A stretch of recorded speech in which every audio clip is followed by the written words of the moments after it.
The reason that most of the country takes tomorrow off, the reason we sell off the fireworks on Saturday and celebrate all day long, is that Saturday marks the 250th anniversary of this. In Congress, July 4th, 1776. The unanimous declaration of the 13 United States of America. When in the course of human events it becomes necessary for one people to dissolve the political bands which have connected them with another, and to assume among the powers of the earth the separate and equal station to which the laws of nature and nature's God entitle them, a decent respect to the opinions of mankind requires that they should declare the causes which impel them to the separation.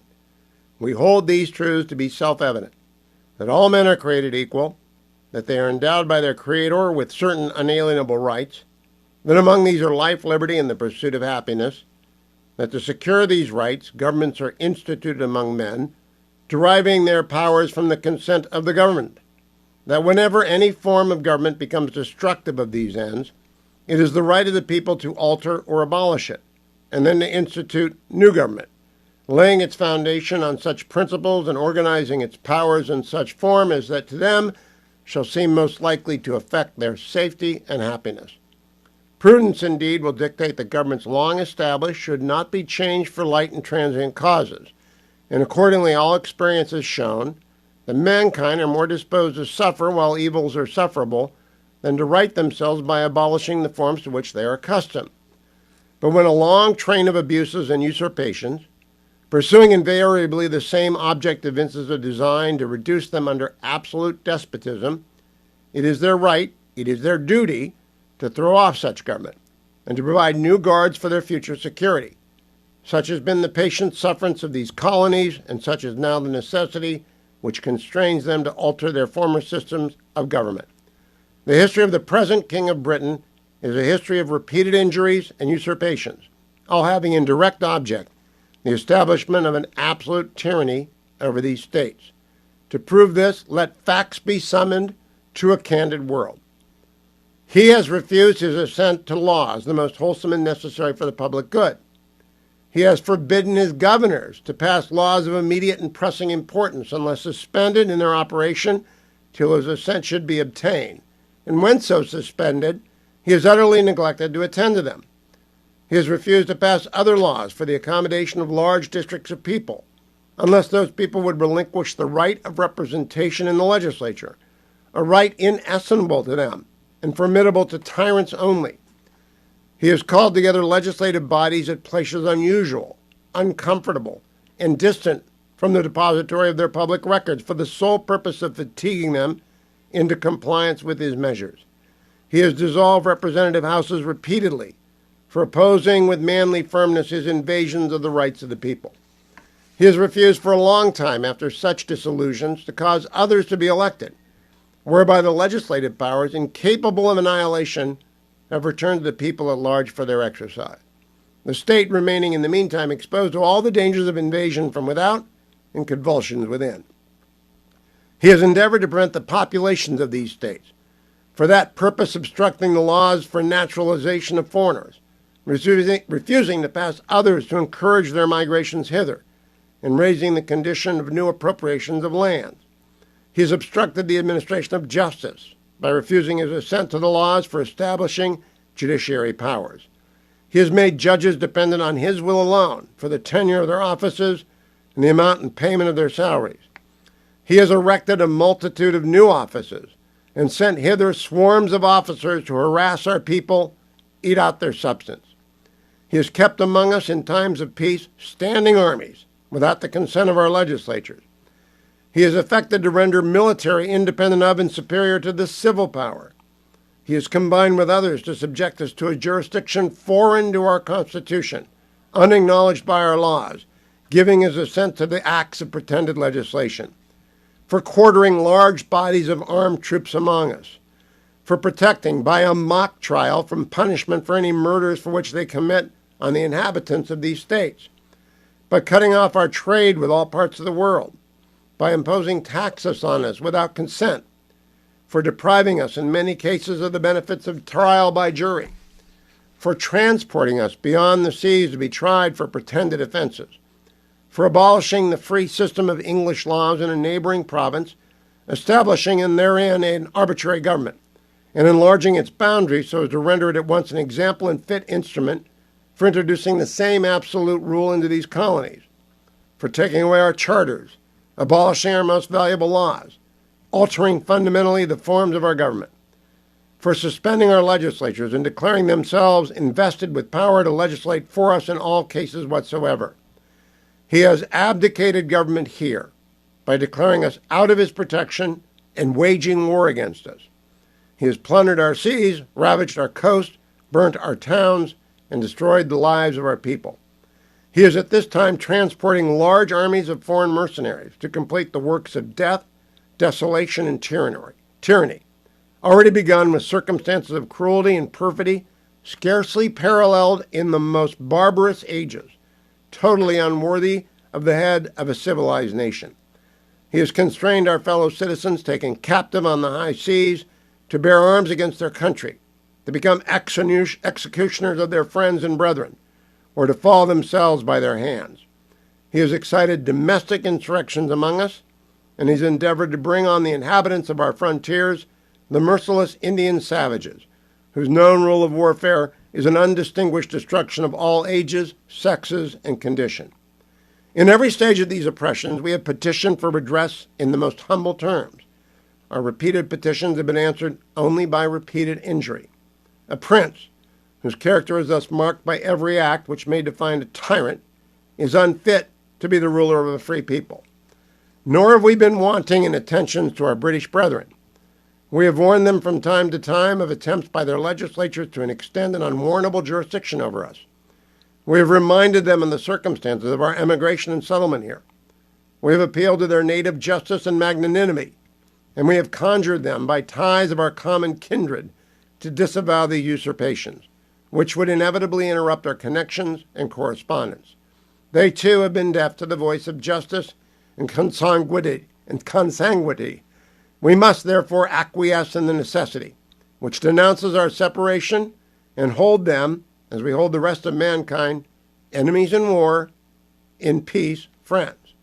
We, therefore, the representatives of the United States of America, in General Congress assembled, appealing to the Supreme Judge of the world for the rectitude of our intentions, do, in the name and by the authority of the good people of these colonies, solemnly publish and declare that these united colonies are and of right ought to be free and independent states, that they are absolved from all allegiance to the British Crown, and that all political connection between them and the state of Great Britain is and ought to be totally dissolved, and that as free and independent states, they have full power to levy war, conclude peace, contract alliances, establish commerce, and do all their acts and things which independent states may have right to. And for the support of this declaration, with a firm reliance on the protection of divine providence, we mutually pledge to each other our lives, our fortunes, and our sacred honor. It goes on to list the signers of the Declaration. Now, our friends at the Americans for Prosperity, AFP, they've begun the Declaration Project. And they've asked me to encourage you to do what I just did. On July 4th, the actual day, go to the National Archives, print it out. It took 8 minutes to read out loud. And maybe you can pronounce consanguinity better than I can. 8 minutes to do that.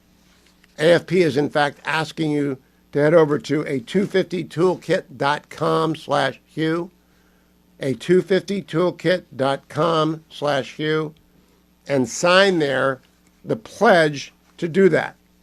a250toolkit.com/Hugh. When you do that, when you sit around and you do it, actually talk about it with your friends and family.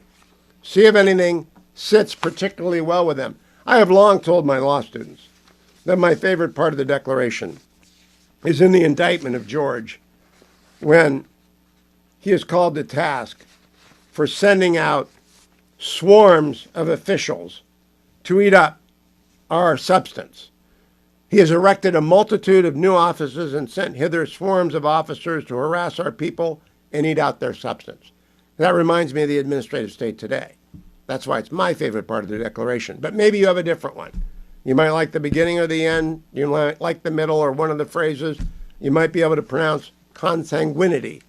But I encourage you to go to a250toolkit.com/Hugh, sign on to the Declaration Project, and do that on Saturday with family and friends before the fireworks, the hot dogs, and the hamburgers. Pleased to welcome an old friend, Fred Ryan. Fred is the president of the Reagan Foundation and the Center on Civility and Democracy. I hold in my hand the book, the Civility Handbook, that the foundation has put out.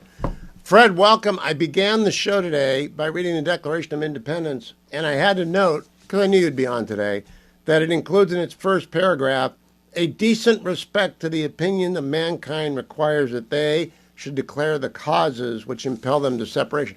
A decent respect for the opinion of mankind. Kind of the whole theme of the Civility Handbook, isn't it?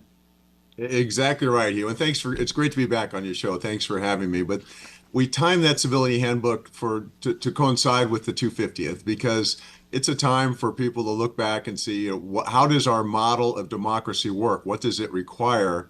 And how can we keep it perfecting it going forward? So we put together a lot of things, as you know, you've seen it. And we have everything from quotes from Sandra Day O'Connor to Snoop Dogg on ways that we can engage more civilly and respectfully with our fellow Americans. Let's run through some of the chapters. First of Sure. all, you call civility the cornerstone of democracy. That's because Yes. democracy actually depends upon the free exchange of ideas. Why else is it the cornerstone? Well, it's just as you said. I mean, it's not about democracy doesn't work if we can't have disagreement. In fact, I think a disagreement is an essential element to democracy. But we find ourselves today too often in a situation where if we disagree with someone or if they have a bad idea, then they're a bad person and we don't deal with them any longer. And it precludes the opportunity for finding common ground. So what we've tried to say in the book, and just back to your reference to the reading the Declaration of Independence, it wasn't just there, but our founding fathers were worried about this. George Washington, in his farewell address, talked about his fear that we would develop into factions that were competing factions that put their own interests ahead of the country, and even that they would try to exact revenge on other factions. And I think we're seeing a little bit of that now. So, chapter 2, I love this one as well. The power of humility and, crucially, curiosity. Because, yeah, you got to be humble about yourself. I think that ought to be a given for any human being that realizes not knowing what you don't, not knowing what you don't know. Knowing what you don't know is crucial, Right. but curiosity about what other people do know is essential. Yes, it's part of the having a good conversation. If you start off by saying, "I know everything here. I don't care to hear what you have to say," and you're not don't have enough humility, you're not humble enough to actually listen. I think you're not moving our collective interests forward, and you're probably not serving yourself well because you figure you've already figured it out, and there's nothing more that you can hear from anybody else. But every one of us, I know we can all tend to find ourselves feeling that we're the experts on this or that, or we know better than others. But just a little dose of humility helps. You know, Fred, just earlier this week we had the birthright citizenship decision. I've been through all 6 opinions twice now. I must say, Justice Kavanaugh has me rethinking a little bit, but I agree with the Chief Justice in his decision because I think it's persuasive. But I found good arguments in Justice Thomas's that proceed from his view of the 14th Amendment. Justice Alito is concerned very much about the future. Everyone's got something to offer, but you got to read it. You got to be curious about what their arguments are that they would vote that way. And that applies to basically every argument in America. Right. I mean, how can we grow in our own opinions? How can we improve our opinions? And how can we find ways where, despite our differences, we find common ground if we can't have the humility to listen to a fellow American when they're sharing their point of view about what's best for the country? You know, Fred, I first heard about the Civility Handbook. I was on the panel the night you were on with Brett Baer on his Yes. Common Ground segment. And your chapter 6 in this is find common ground. That's often easier said than done. What's the recommendation on how to find common ground? And you and I have talked about this, and going back to our years of friendship, and your role as commenting on the political landscape is there were times where this could be done. And one example I know we've talked about is Ronald Reagan and Tip O'Neill. You had Yep. a conservative Republican governor from the West and a liberal Eastern Democrat Speaker of the House. Politically, they were pretty opposite, but they could find that there were areas where they could find common ground and they could move things forward for the benefit of the country. And the other lesson was, I think, despite feeling that the other had bad ideas, they never said they're a bad person and I don't want to deal with them. I also want to hold up as an example of this a man you worked with for a long time very closely when you were publisher of the Washington Post and who hired me at the Post, Fred Hyatt.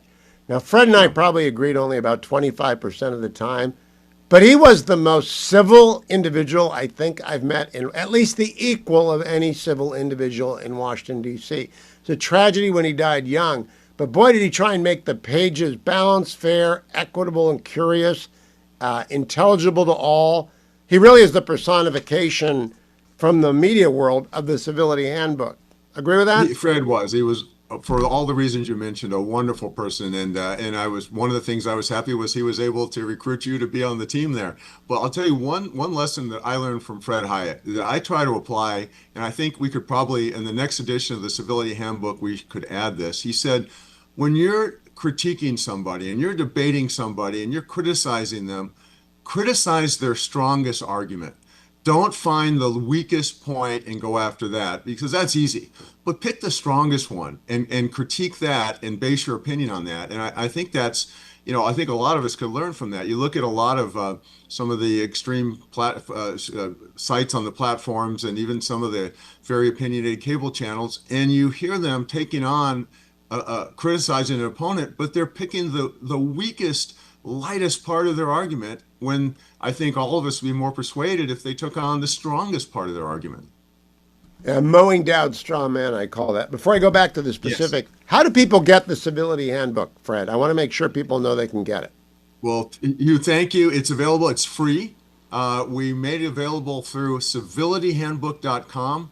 We've had in the last week, we've had over 10,000 requests for it. They tell me if it was Oh, a commercial book, it would be a New York Times bestseller. But it's if people go to civilityhandbook.com, we will send it to them. We've had teachers reach out to us asking for 50 copies for the students in their classrooms. We've had universities asking for it. So that's the way they get it, civilityhandbook.com. And they can also get the digital version. So we will mail them this hard copy, but they can also get a digital flip book they can see online. Maybe even enjoy it it over would the be 4th of July weekend. it would be great to have it in your desk at school and pull it out and just go to chapter 7, distinguish facts from opinion, and then chapter 13, social media. So let's talk about distinguishing facts from opinion, especially on social media. Fred, we got 1 minute left to talk about the civility handbook. Well, I mean, you've nailed it there, Hugh. I mean, social media, more than half Americans say they get some of their news from social media. And if you think about it, social media has no journalists, they have no newsroom, they have no editors, no fact checkers, and people are getting their news and they're forming opinions based on that. So it's important to go to trusted sources, people like you who they know do their homework and do their research and they can get the information firsthand and not rely on social media where there's so much disinformation. Fred, congratulations to you and the Center on Civility and Democracy at the Reagan Foundation. Remember, civilityhandbook.com. Get it for yourself, get it for your class. It's a great way to bring order to a class, by the way. If they're kind of getting tumultuous, just turn to the right chapter of the Civility Handbook, civilityhandbook.com. Fred Ryan, thank you. A happy 250th Fourth to you. Jonathan Williams is with us from our sponsor, the American Legislative Exchange Council, ALEC.org. Jonathan, I want to get the jobs numbers. I want to get to South Carolina, but I want to start with the fact that ALEC is celebrating our 250th in a special way because you put together a curriculum for the states on American civics. Has anyone picked it up yet? Well, they certainly have. I think it started in West Virginia with our great friend Senator Patricia Rucker, who's been on the show many times with you, Hugh, and our whole Alex States 50, Alex 250 initiative this year has just been an incredible opportunity to just remind everybody of an incredible opportunity we have this year to, go back and even read the founding documents, Hugh. This is something that we've talked about everywhere we've gone. Is if you haven't spent the number of minutes that it takes to go and reread the Declaration of Independence and get inside what the founders were thinking, if we can't do it now, when are we going to do it, Hugh? Right. And so, whether it's the civics education piece where we're having our legislators go and make sure that that is being taught properly with the original documents in public education, we have a great ALEC model resolution that states are introducing to commemorate our 250th anniversary as a country. But it's at the end of the day, this comes down to families and parents prioritizing this to say freedom is never more than one generation away from extinction, as Reagan reminded us. It has to be fought for. It's not passed down in the bloodline. So this is what an opportunity we have this week at America 250. I began the show today with the Declaration, Jonathan, but I can't pronounce consanguinity very well. So I hope people practice that before they read the Declaration. Let's go to the job numbers. Today, 50,000 jobs created in June. April job numbers were revised up to 177. March job numbers were up to 202,000. Wages are up 3.4% year over year. Unemployment still low at 4.3. Do we expect the number to be revised upward again like the last 2 months? That's a little bit of an aberration, as you know, Hugh. I mean, we spent several years during the Biden years seeing these major numbers on the headline and then downward revisions every single time. So this is a great change of pace when it comes to upward revisions. I think you rattled off all of those great statistics. I mean, obviously, the piece on gas prices and inflation higher than people would like, even though they're starting to come down, especially here in Northern Virginia in recent weeks. But I'll tell you, this economy is resilient and a lot of those fundamentals are strong. And one of the reasons why I think that is, and I think you do too, is here we are 1 year later after the one big beautiful bill, the Working Families Tax Cut Act, was signed into law, and just the permanency of the tax code for the first time in recent memory, those expensing provisions for businesses, the lower burdens and the lower ability of individuals now to have more take-home pay after the lower burdens, that all is coming back to roost when it comes to these strong economic numbers. Even with everything else going on around the world, it's pretty impressive, just all of those things you just talked about. And oil down to $68.45 a barrel as we speak. One big beautiful tax bill did in fact pass 1 year ago today. The average tax saving for an American, $3,800, more than $3,800. That's an increased standard deduction as well. Wonderful bill. So I think a lot's going to come together, John, including deregulation. That's not on our agenda for today, but I have to think that the myriad number of regulations that have been cut result in tens of thousands of Americans doing things they otherwise would not have been able to do this year than when Donald Trump returned to office. And that's freeing up the economy. Well, there's no doubt. And you add what was being done at OIRA, at OMB right now. They've taken the first Trump administration's efforts on deregulation and they've supercharged them in Trump 2 here. And that's just been incredible. But I mean, the other things that people forget about often of the one big beautiful bill is the massive amount of education choice that was included in it with the federal education tax credit scholarship, the expansion of those popular 529 plans, just all kinds of benefits that fly under the radar of the mainstream media, as always. Now, I had Vivek Ramaswamy on yesterday. He was telling me his platform for Ohio. I think he's going to win. He wants to become Texas, Tennessee, and Florida North. He didn't add South Carolina. Should he be adding South Carolina to his objective for modeling? They got down to a 2.5% flat tax. He was the first guy to say that, but they got a way to go. 1 minute. What's so great about South Carolina? Well, I was with them at the White House this week, Hugh, and it just happened that Governor McMaster signed into law their massive red tape reduction and deregulation bill that our great friends there, Speaker Smith and others, have been working on. It includes RAIN Act style reform, Chevron deference, and of course, add that to the tax cuts, moving towards a 1.99% flat tax, as well as a total elimination of the personal income tax that was already passed. And you add that to just the amazing in-migration that South Carolina has seen, even beating Florida in raw numbers in this last year. I'm very bullish on the future of South Carolina, especially if they keep down this trajectory. I think Alan Wilson will do that, but we got to watch the Ohio, South Carolina competition in the year ahead, Jonathan. I think the Buckeye State will win. Have a great 250th 4th, Jonathan. It's always a pleasure working with you and all my friends at ALEC, American Legislative Exchange Council. Go to alec.org and come see us in Florida, in Orlando, July 22nd through 24th. I'll be broadcasting live there. Joined now by the editor-in-chief of the Washington Free Beacon, usual participant in the Commentary Podcast, Eliana Johnson. Follow her on X at Eliana Y. Johnson. Listen to her on the Commentary Podcast. Eliana, happy 250th to you and yours. Before we get there, let me read you 6 names. Daria Lisa Avila Chevalier, New York. Adam Hamawi, New Jersey. Malat Quiros, Colorado. Brad Lander, New York. Claire Valdez, New York. Scott Wiener, California. Those are 6 new Marxists. There are other 15 Marxists already in, or 9 other Marxists in Congress. What happens if we have 15 Marxists in the Democratic Congress, and they're in the majority? Well, Hugh, I think we've already seen the squad have an outsized impact. We saw, must be in 2018, 2019, the House would not pass a resolution to condemn anti-Semitism because of Ilhan Omar's protest. Now we have a new squad that we can call the Cell. These are Al-Qaeda friendly, to say the least, folks on their way in, and they're going to be an enormous headache for Hakeem Jeffries if the Democrats take the House, and even if they don't, they are expanding their footprint, and certainly socialists and Marxists are ascendant in the Democratic Party. They have proven this is where the energy is in the Democratic base. They can win in blue districts.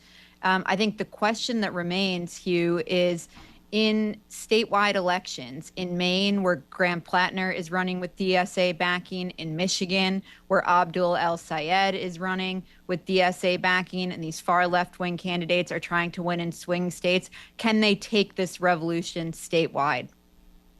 So, Eliana, if you're Mike Johnson or the National Republican Congressional Committee, or you're John Thune and the National Republican Senatorial Committee, do you try and nationalize this election around the Democratic Marxists? Because that's what they are. Tom Cotton made that point yesterday.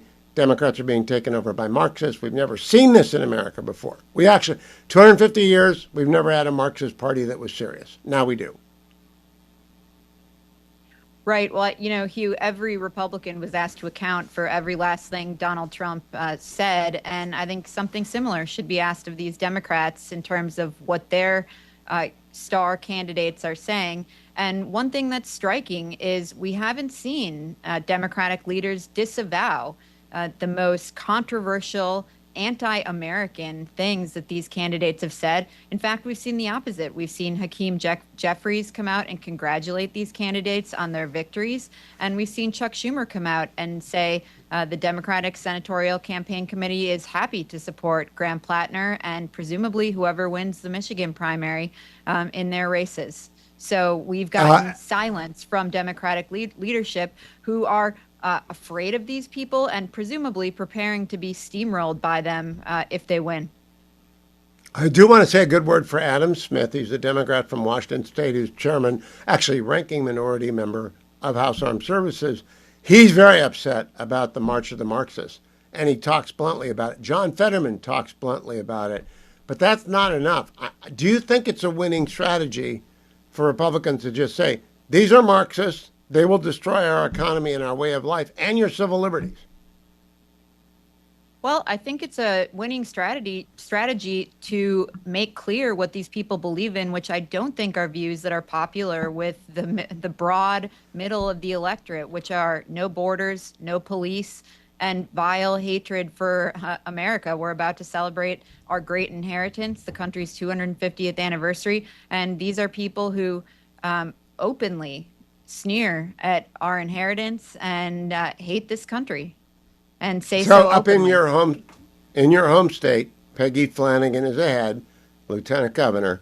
She's probably going to be the nominee along with El Sayed. Those are August primaries in Michigan and Minnesota, respectively. Are people talking about first principles in Minnesota? I mean, are they really? Peggy Flanagan is a Marxist. Do people talk about that? Oh, Hugh, I have to say, Minnesota has long been a lost cause.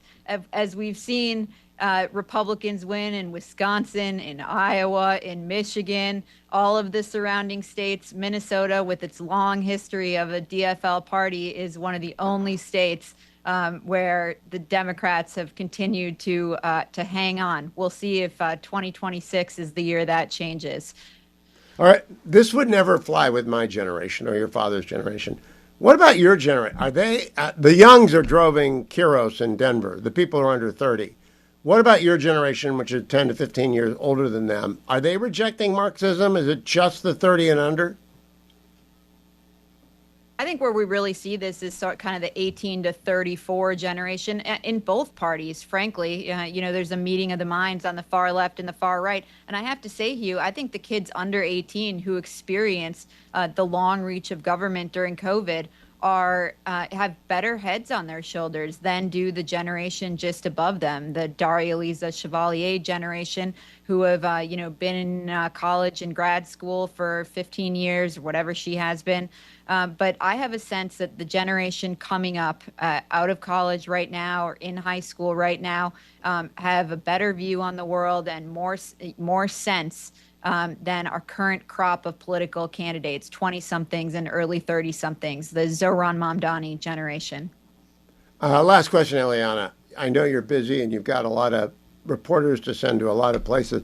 Has anyone figured out what Daria Lisa Avila Chevalier has been doing for 15 years? I mean, I've known some PhD students who took 7, even 8 years. They were grad students. They lived in, 3-people apartments. What has she been doing for 14 years? How do you live for 14 years as a grad student? Well, the Free Beacons, I think she's been 8 or 9 years in grad school after, of course, doing her undergraduate studies at Columbia and spending some time to date the Al-Qaeda lawyer who's working for Zohran Mamdani, went right into the Mamdani administration, both of them Columbia graduates. But the Free Beacons, John Levine, did a wonderful story on the classes that she's teaching at CUNY, where she is a graduate student, on,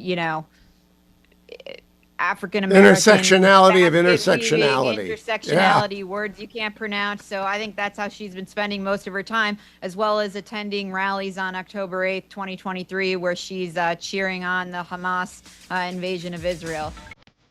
Boy, are the Democrats in for a rude awakening when these people arrive. They'll win. They're in deep blue Democratic districts. They won the nomination with less than 20% of registered Democrats, but they're going to Congress. Wow. Eliana Johnson, you have a terrific 250th Fourth. Eliana Y. Johnson on X, freebeacon.com, and the commentary podcast Monday through Thursday, though I doubt tomorrow or until Monday again. I want to remind you the story of everything is done so phenomenally well as a film in wide release in theaters, on Amazon Prime, where it remains easily downloadable and watchable at your home, at your convenience, that the Discovery Institute, the wonderful people behind the Story of Everything, have stood up a website, thestoryofeverything.film/you.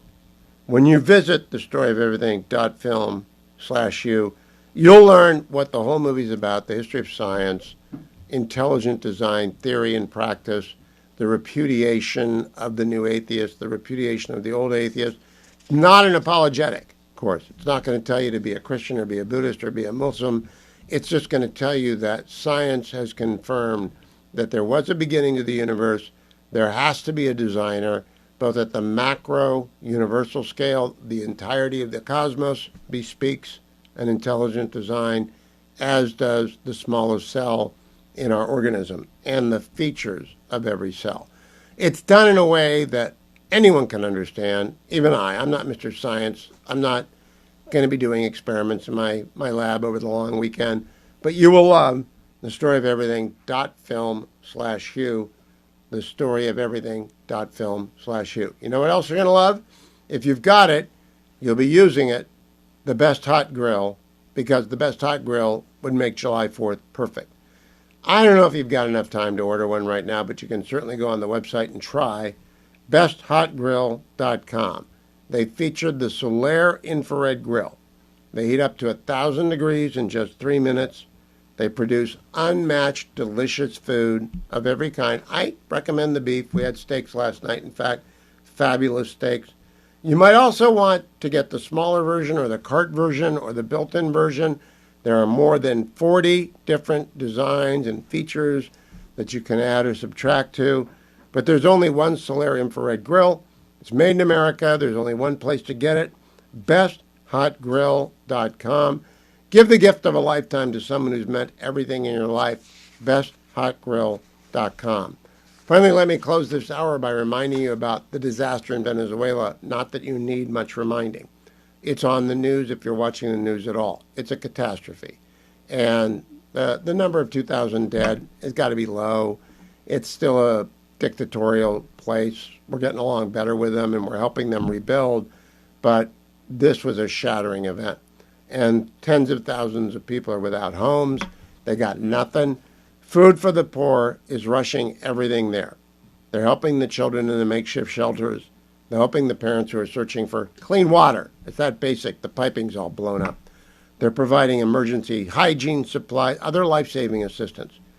Relief cannot wait. Every minute matters. The people of Venezuela certainly need your prayers, and I hope you are praying for them. But they need our help, and it's tax deductible. Call 855-359-4673. $10 or $100 or $1,000, as much as you can. If you're a billionaire and you're wondering what to do, the best case, just give it to Food for the Poor. Call them up and stun them. 855-359-4673. Help these poor people out in Venezuela. Or text my name, Hewitt, Hewitt, to 51555. You'll get a link back at Secure. Thank you. Joined by Ben Domenech. He is the opinion editor at the Daily Wire, Fox News contributor, host of the Big Ben podcast, and friend of the program. Ben, I got a lot to cover with you, but I want to start with the red card last night. I did not watch it live. I was watching it online because there were 20 people in my basement, and I can't stand that much noise. So, tell me what you thought when it happened. So, Hugh, I was watching it live, and I was watching it home by myself, and I yelled loudly enough that my wife said, "Quiet down." And as you she's like me, upstairs hearing the mob. as you might expect, what I yelled is not appropriate for your airwaves. And so immediately my phone blew up with. I actually have a number of friends, including one of my best friends, Vanessa Santos, who is within the DC sphere, who is a former quite accomplished soccer player herself. And the text chains immediately fired up of, "This is obscene. This is ridiculous. Everybody's learning now how corrupt FIFA is, and that kind of thing." I've never. That is such a blatant non-call. It is so bad, and the fact that they made it is going to make this next game, this next match, it's going to be difficult. But let's hope that they play with even more spirit. But it was great to see them perform a man down. And look, we know from Henry V, the fewer men, the greater share of honor. So refs are not like football refs. They don't make good. They don't. No. When they blow one in an NFL game, you can normally count on a make good. Do you think that will carry over into the FIFA world? I do. Come invested in your sport or not. One of the things we still remember some of those calls, that have been made. 1972 Olympic basketball game. Yes, the absolutely. Replacement refs, the complaints from the Cowboys, the complaints from the Seahawks in that Packers game. The whole we remember these calls, and the NFL works to fix them. In FIFA, nothing like that really happens. Well, you know what the analogy is, Ben? It's what's happening to Caitlin Clark. The WNBA is going to destroy itself if they don't stop that, and FIFA is going to blow up a chance. I have to say something to you. Who knew the WNBA had a potential to cause a massive race war in America? Yeah. Where did that come from? Who had that on their bingo card? The calcium market on that had to be low. The stuff with Caitlin Clark is absolutely ridiculous, and it's offensive. And what's more, I think this is really a scenario where they have a star who is so big that if she wanted to leave that league, there would be massive repercussions for them, and they need to. I think they're playing with more fire than they actually. I think she ought to sign with an NBA. The Cavaliers could use her in 3-point range, man. Second story on my not yet important story: LeBron back to Cleveland, or is he going to be a Warrior, which would disappoint all of Ohio forever? If he decides to go to the Warriors, it would be not just a disappointing thing for Ohio. I think it would be a disappointing thing for all of us who are fans of sport. Like, I mean, this is not that type of decision is it is craven, and it is it is at odds with the kind of narrative that he should want at this point in his career about himself. And I think that if he decides to do that, I think he will be judged for it, and it will be thought of as a major, major mistake at the end of his career. He needs to go back to Cleveland. That is the story that makes sense. It's the arc that makes sense. And for a guy who's concerned about his image, it shouldn't even be a question. You know, Cleveland is blessed with Jose Ramirez, who's the classiest guy in American baseball. Doesn't speak English very well, doesn't answer in English, but he committed to Cleveland. He stays in Cleveland. He takes half the money to stay in Cleveland. I wish professional athletes would understand when you commit to a city, they commit to you in ways that you'll never underappreciate. You'll always be appreciated. Especially stars who in this day and age are going to make more money when they're not playing than they do when they're actually playing. They're going to make more money from endorsements, from everything that comes after, from everything that's going on simultaneously, and that's just the honest to God truth. Now, I think in LeBron's case, he's made all the money. He's got the rings. He's got everything. Finish the story right. Don't make the mistakes that, time and again we've seen old quarterbacks make or something like that. Going to a franchise that makes no sense. Seeking another payday as so many NBA players have done over the years. Look, he's got to go back, and I think that it's important enough. As you know, my conspiracy theories about the NBA, I think it's important enough that the NBA needs to do whatever they can to make sure that. Well, let me tell you the basketball problem. Terry Pluto is the finest sports writer in Ohio, and he was doing a podcast on this. He said, okay, it's the end of the game. You've got 3 Hall of Famers, Donovan Mitchell, James Harden, and LeBron James. They all think they ought to take over the game. Meanwhile, Jarrett Allen and Evan Mobley don't think they're a slouch either. How do you manage the minutes and the end of the game? Even if LeBron is self-sacrificing, can you really run a team with 3 Hall of Famers?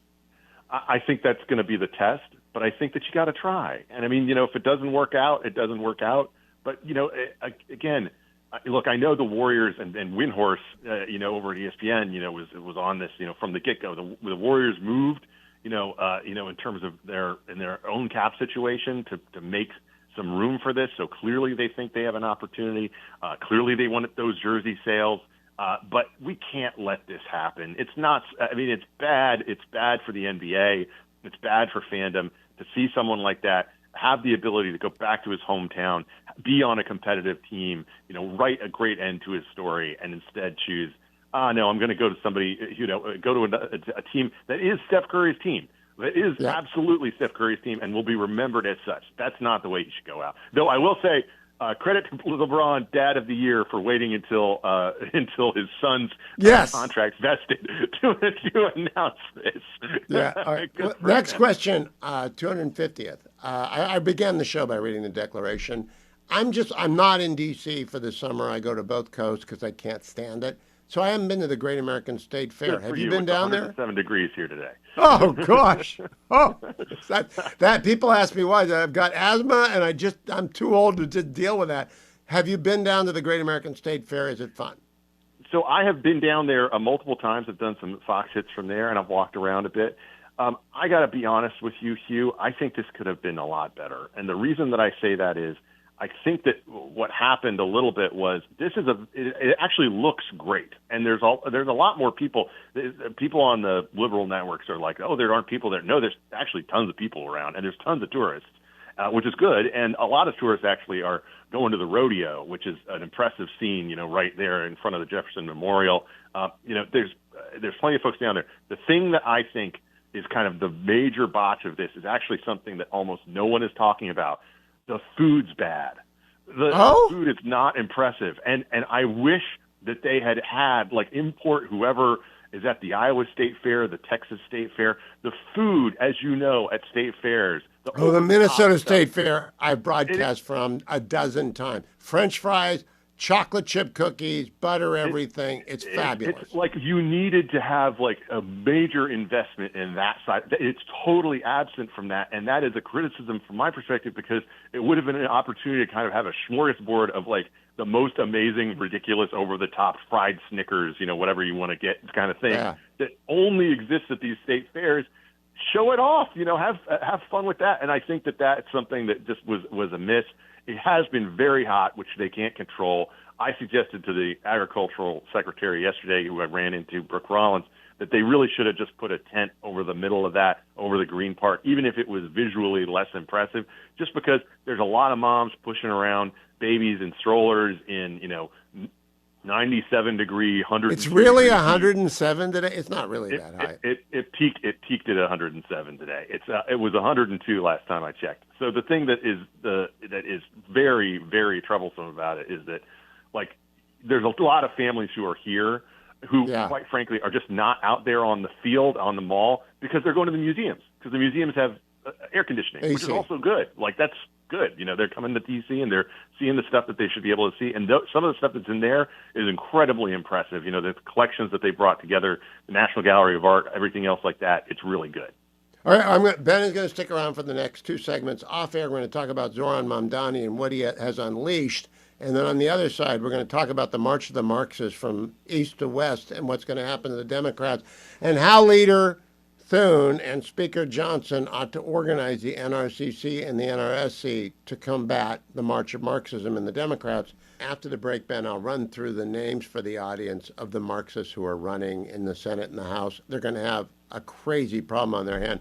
But I want to zero in on Zoran Mamdani for a moment. Yesterday, he told New Yorkers to keep their thermostat at 78. That's so Stalinist. I mean, he didn't demand it. The secret police aren't coming in, but it's central control. Is he going to be a disaster like you think he's going to be? I think it's going to be an utter fiasco. Well, the thing with Mamdani, of course, is that he's already played this game with the deferred payments on pensions to maintain that he's fixed the budget problem that he's actually only made worse. I think that there's going to be a lot of sleight of hand here. But I think that one of the things about that 78-degree thing, which is interesting, is that the socialists, they're not sending the secret police yet, but they're using public shaming. What does that feel like to you, Hugh? To me, it feels like this is a lesson they took from COVID. This is a lesson that they took from the experience of forcing people to wear masks and basically using the power of individual Americans screaming at each other in order to achieve a level of legal enforcement that they couldn't do under the law. That they essentially created a circumstance where, well, if you didn't set your thermostat to 78 degrees, I visited my friend the other day and his thermostat was at 69. He's a horrible person now, that kind of thing. And I think that what they're counting on is this climate that existed during COVID, where, that was furthered, quite frankly, by a lot of, I believe, villainous members of our media, who turned this into a kind of a morality play of, if you aren't doing everything that we say at this particular moment, on the latest CNN update, then you are killing grandma. And that's something that I think these socialists looked at and learned from and are now applying, and I think are going to continue to apply. Now, that's something that I think has to be resisted. I think it will be resisted. I think most New Yorkers are not going to turn their thermostats to 78 degrees because that would be crazy. But look, we have to push back against this because they are serious about this. And you don't know the point at which they try to make this perhaps not legally enforceable, but to penalize people who break these kinds of laws, or not laws, but these kinds of dictums handed down from on high by people like Mamdani. They'll do alternative pricing, Ben. That's what they do in California on water. If you use above X water, you get charged 3X for the water that you use, even if it's abundant, even in places where water is abundant. Before we come back from break, your quick take of the Supreme Court's exit. They had 7 major decisions, of course, capping it off with, we got 1 minute. Were you happy, sad, or in between? Well, I'm a little in between. So I agree with you on the outcome of the birthright citizenship decision. I disagreed with some parts of the opinion, but I also thought that this was an inevitable consequence of deciding to do what they did via an executive order and not working to try to do something via Congress as well that would help define this. And look, we needed to have this defined. I personally am in favor of birthright citizenship. I do not want a bunch of stateless kids wandering around. But we have a completely different and unprecedented situation that we've never had before, Hugh, in terms of the level of organized birth tourism that's going on in this country. That's a problem that needs to be addressed. And That's a visa problem. I agree with you. And it's a pregnancy visitor problem. I'm going to read you a post I put up on X earlier today. If Democrat House nominees Daria Liza Avila Chevalier in New York, Adam Hamawi in New Jersey, Milat Kiros in Colorado, Brad Lander in New York, Claire Valdez in New York, and Scott Wiener in California join the radicals already in Congress, and I named the 9 of them, AOC, Dexter, Frost, Jayapal, Omar, there are a bunch of them. And if radicals Sherrod Brown in Ohio, Abdul El Sayed in Michigan, Peggy Flanagan in Minnesota, Graham Plattner in Maine, and James Tallarico in Texas join the radicals already in the Senate, we know they are, Chris Van Hollen and Elizabeth Warren, Sheldon Whitehouse, Bernie, the Democrats will be run by Marxists. I mean, they'll have the balance of power. How alarming is this development? It's never happened in American politics before. Well, Hugh, I'm glad that you're putting it that way, because if anything, I feel like I've been saying that this is alarming till I'm blue in the face, in the sense that the people that I think are running the Republican Party have actually been kind of toying with it as something that was funny or amusing or that you could mock or that would play to their political benefit. I think that they're underestimating the fact that the energy, the organizing energy, the activist class of the Democratic Party is firmly behind this, all of this, and that the Democratic leadership is sclerotic, it's aging, it's not in control of their own coalition anymore. Hakeem Jeffries and Chuck Schumer do not run their party, and the energy, if these folks all get elected, and most of them will, I think, you will end up with a situation where all of the energy, all of the focus, and the priorities of one of the major parties in America is going to be set by a bunch of people who think that capitalism is evil, that it needs to be destroyed, that toys with the idea that, billionaires and that just the executive class, even generally, needs to be hauled out and killed at the worst extent. That's something that a lot of Democrats excuse when you even ask them in polling, which is amazing. But it's one of these things where the entire idea that we would enter a stage where one of the two major parties would essentially reject any kind of pro-business, pro-capitalist approach and instead adopt this type of Marxism in mass, it's a very real possibility, Hugh, and I think that Republicans and conservatives have dramatically underrated it. So here's the tough question. Mike Johnson, the Supreme Court cleared away the way for the parties to actually collect money, and anyone who's out there listening, you should send your money to the RNC, the NRCC, or the NRSC, and they can control it. John Thune can control the Senate fund along with Tim Scott. We've got Speaker Mike Johnson and the NRCC chairman. It's not Tom Emmer anymore. I can't remember who it is right now. They can control the messaging. What should the messaging be? That they're Marxist, that they're anti-Semitic? How do you message? Can you nationalize this race and turn it into whoever you are, wherever you are, vote Republican because they're insane? Well, I think that should be a part of the Republican message, but it can't be the only part. And I think, unfortunately, they've leaned on it a little bit too heavily. One of the big things that I think has to be done is to focus on their law and order, or lack thereof, I should say, agenda. When it comes to destroying the police, when it comes to destroying the actual institutions of America, I think that needs to be a bigger part of this talk, because I think people hear socialism and they have been brainwashed by our education system and our media, unfortunately, to the point where they think that means affordability. They think it means Norway. They think it means Sweden. It's not Sweden and Norway. It does not. It does not. Look, I think that there is an element of this too, Hugh, and this has been something that I've kind of beat the drum on over the years. This is the true stage of America becoming a Latin America politics, adopting that entire approach, where you see sort of the strongman politician who comes in to clean things up and make big changes, and then people, but then there's problems when it comes to oligarchs, and it comes to corruption, and it comes to all these other things that communists come along and demonize. Then the communists get elected, and they bring in crime, and they bring in, all sorts of upheaval and chaos, and people, they never deliver on their promises. And so people respond in kind by electing another strongman. And that's the kind of thing that you see time and again in Latin American politics.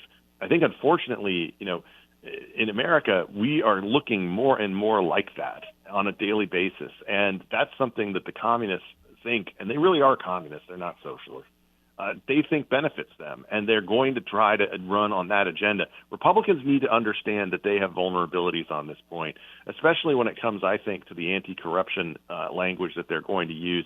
They're going to go after the president's family. They're going to go after all the business deals. They're going to go after all these different things, and they're going to paint themselves as being crusaders for the working man against a group of rich people who are distant, who don't care about them. They're going to play all the clips of the president saying things that he doesn't care about, or saying that it's not, housing isn't a priority right now, inflation, et cetera. They're going to use all of that, and they're going to use it, I think, to great effect if Republicans don't come up with a response to it. Well, that's what I'm most worried about. The consulting class, they've never confronted this before. The Republican consulting class, and nobody admires Karl Rove more than me, and Karl gets it, but he's not in the game anymore. I don't know that there's a generation. I mean, the ruthless guys, they kind of know the language and the music. Does anyone else, though, that actually makes a living off of this know how to sell the fact that Marxism is a disaster and it never is not a disaster? So I have not, look, I talk to a lot of consultants. I think there are some very smart ones who are out there. I don't think they have found the message that will actually tie that in yet, that will connect with people because of so many decades of indoctrination, again, by our education system that said that all this stuff was harmless and that these people just want you to have free health care and free everything, et cetera, and does not actually deal with the realities of what would be the consequences of their agenda. That has to change, and Republicans need to understand generally that they are facing a different animal here than they have faced before, and it is far more extreme, far more radical, and the difference is a lot of these people who came before, we've said this before, a lot of these people who came before were silly. They were on the edge. They never were really going to exercise any kind of power. These people are going to be powerful.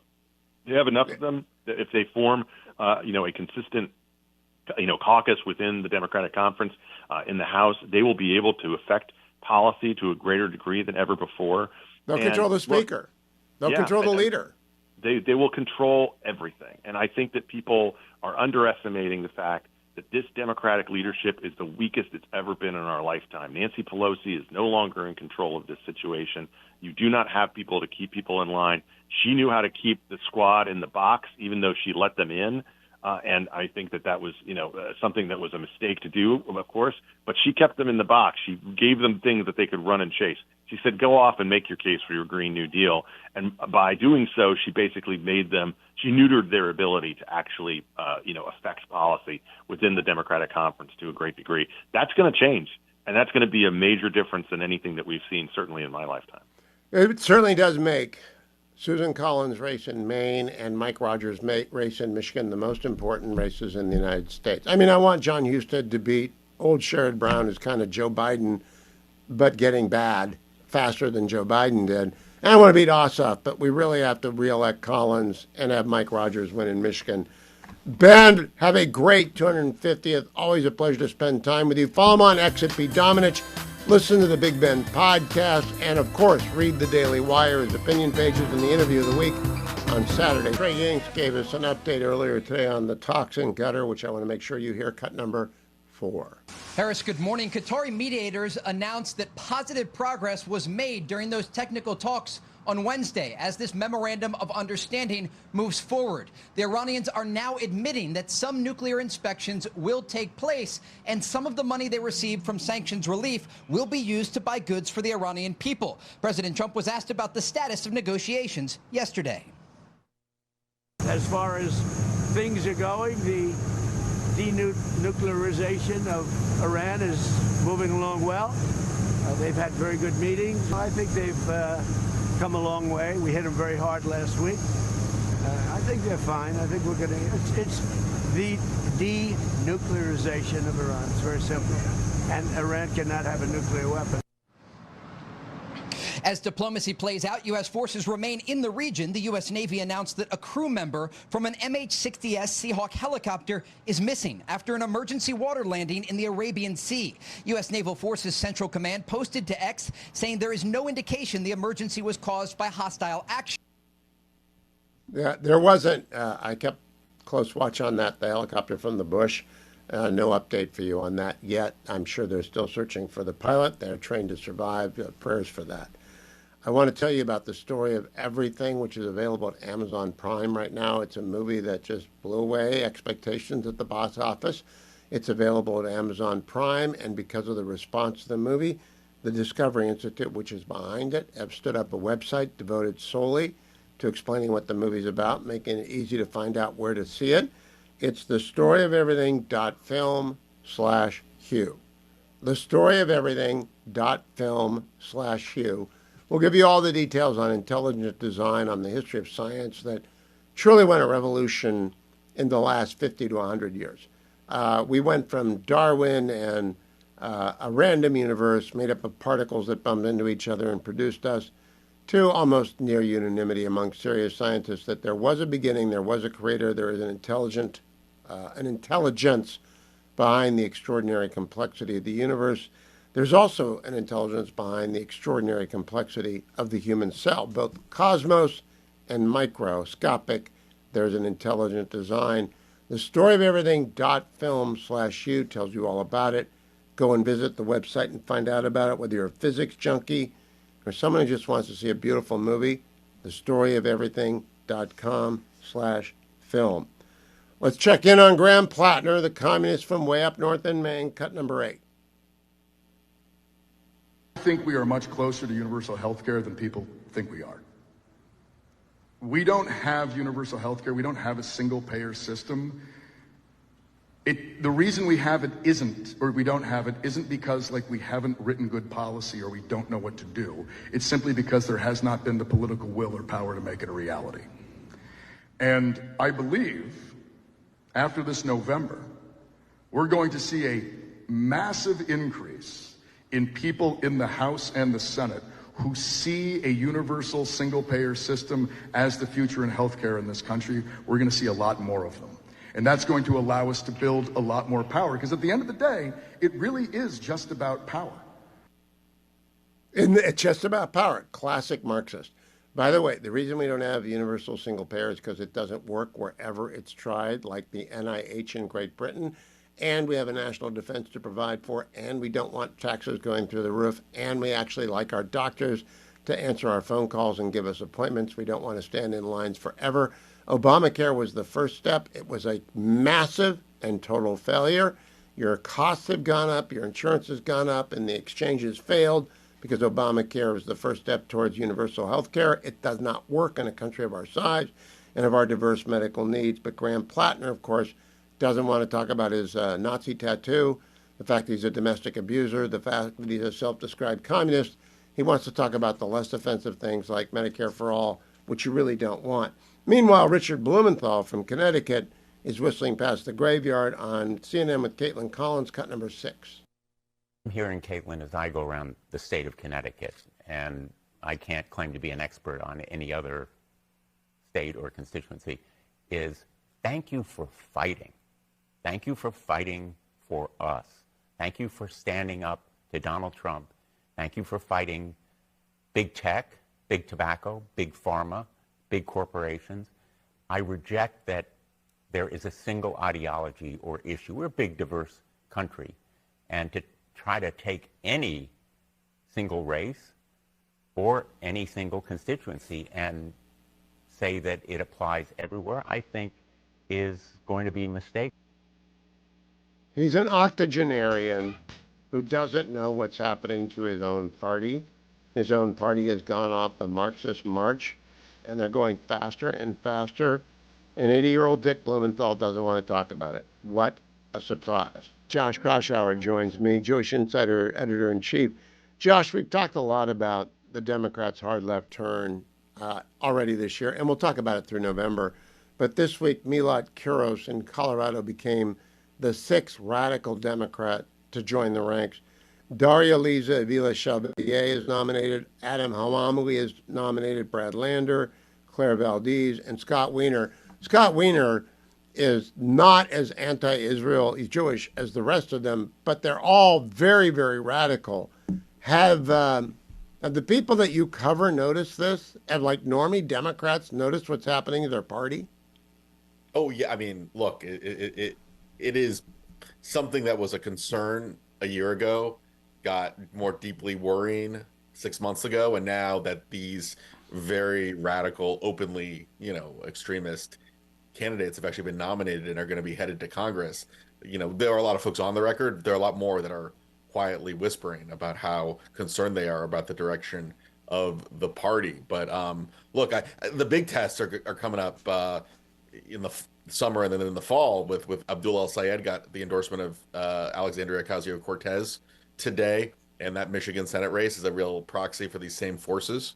And but also the general, we haven't really seen how these extreme DSA aligned candidates or socialist candidates are going to fare in a general election. And if you have Graham Plattner in Maine and Abdul El Sayed, if he gets the nomination in Michigan, I mean, that is going to be the ultimate test. And look, I think that is the more important test ultimately, because if Democrats lose the Senate majority and lose these very winnable races because of that extremism, I think they will get the message that they need to do something to confront the anti-Israel extremism and the anti-Semitism and the radicalism. If somehow even one of the two just to win, that might send them a different message, and that would be a very disturbing message. I do see polling showing Susan Collins has gone ahead in one public poll of Graham Plattner. I think he's falling like a rock. Domestic abuse is one of those acid acting issues that destroy a candidacy, even though people don't say things about it. El Sayed is just so far out there, and Mike Rogers is such a normie that I think he'll win. But in the House, they've already got 9 radicals in the House Democrats, and I could run through them, but you know AOC and her buddies. There are 9 radicals. If they get 6 more, that's 15. There's no way I think the Democrats come out of these House elections with a majority of greater than 10 or 12. So they're going to be in charge of the House. Do you think Hakeem Jeffries controls that? Well, you nailed the math, Hugh. The math that I'm going to be looking at come November is whether the number of DSA affiliated Democrats is a larger number than if Democrats do take the majority. Then is it larger than Hakeem Jeffries' majority margin? I think there's a good chance it will be. When you look at the Cook political report, you look at kind of an expected like a 15-seat pickup that would put that number kind of in the same ballpark. So it's going to be a hell of a time for Hakeem Jeffries to be speaker. It's going to be very much like Kevin McCarthy faced in 2022. I've heard from some Democrats they're going to kind of play the card of how dare you oppose someone who would be the first black speaker to Hakeem Jeffries, and I think it could get ugly if it really is a fight for the speakership. But that's the card I think that the establishment is going to play. But I don't think that the very radical, very anti. I mean, these folks, we've talked about this, Hugh, but they make sort of the type of extreme candidates who I've talked about as exotic or unelectable in both parties in the past. Chevalier is an out and out self-declared communist. The candidate in Colorado, Kuros, who just got nominated, she would not declare the firebombing that killed Jewish people trying to raise awareness of the hostages being held by Hamas. She wouldn't declare the terrorist attack as anti-Semitic. I mean, this is a whole new level of extremism, and I think it's going to have some very serious consequences in a negative way for the Democratic Party. So, Josh Kraushaar, you play center field in political journalism. I'm wondering, of the National Republican Congressional Committee, National Republican Senatorial Committee, evidence to you yet any kind of coherent strategy for going into the fall trying to nationalize the race around the Democrats' march to Marxism?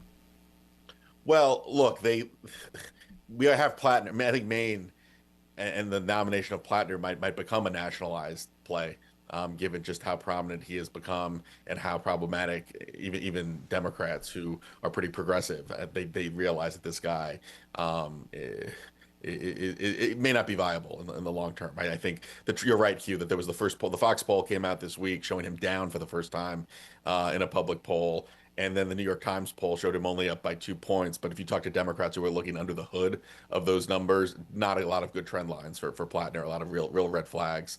So I still think that'll be a competitive race, but Plattner does look like damaged goods. I think the question is for El Sayed is starting to get negative attacks on his record starting now.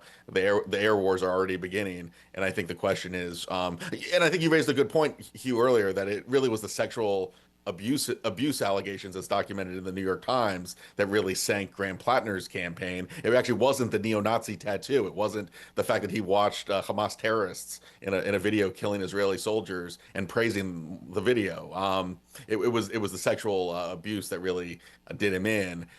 With El Sayed, he's made a number of anti-Israel, I would call anti-Semitic comments in recent months. But is that enough in a state like Michigan to crater his candidacy? I'm not sure. I think that's going to be the big political question this year.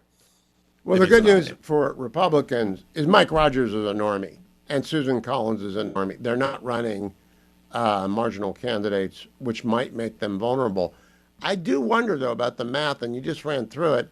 Hakeem Jeffries is cowering. He's not out there trying to elect moderates.